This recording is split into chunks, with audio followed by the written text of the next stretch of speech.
femoral artery, the common iliac artery, the descending aorta, and basically the arch of the aorta, the ascending aorta, descending aorta, and the brachiocephalic artery, left common carotid, left subclavian, brachial artery, axillary artery, radial artery, ulnar artery, and the palmar arch, and also the arch in the foot.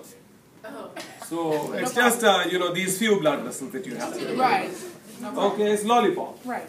Okay. Can we go ahead and take the test now? If you want to show her, absolutely. And in the same way, you have to look at the veins as well, and you have to know about the inferior vena cava, about the superior vena cava, and that's about it. And so basically, palmar arch, ulnar artery, radial artery, and the brachial artery, axillary artery, the subclavian artery, and the common carotid arteries. And obviously the three divisions of the aorta that already you learn in the cardiovascular system, which is the ascending, the arch, and the descending aorta. And obviously you'll know about the abdominal aorta, and you will see that the abdominal aorta ends by dividing into the two common iliac arteries. Now it's not shown properly in this model. Actually the common iliac arteries then divide into the internal iliac that supply the pelvic organs, an external iliac that actually passes under the inguinal ligament and changes into the femoral artery. But they thought that this guy has no pelvic organs. So, but that's not really the case actually.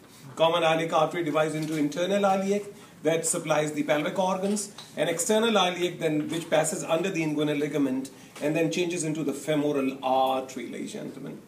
Now, what's unique in the thigh is that femoral artery is present on the front, and then it perforates and goes behind. So actually there is no major artery on the front of the knee. The major artery is found behind the knee, which is called the popliteal artery. And then the popliteal artery basically goes down and divides into two. But what's important for you is that you should be able to know on the foot where is the dorsalis pedis artery. So this is the dorsalis pedis artery here. And then there is an arch of blood vessels that form on the foot. And in the same way in the hand, I have a palmar arch that's created by the combination of the ulnar and the radial artery. So ulnar artery is medially located because ulna is medially located, and radial artery is externally located because radial artery is located outside. And they both develop from the bifurcation of the brachial artery. The word brachium means the arm. So brachial artery would be found in the region of the arm. And axilla means the armpit. It's like Godzilla. You see, you remember that movie about that lizard? Yeah, which was Godzilla. So in the same way, we say axilla. But there is no lizard here. Sometimes people like that. Okay? Yeah. So this is like the armpit, which is called the axilla. So you have the axillary artery here. And before that, this is the subclavian artery. Okay? So this is it. It's lollipop. So these are the few blood vessels that you have to remember. And I will put some tags and attributes here. And basically you'll have 4 or 5 questions from this model. Is that all right?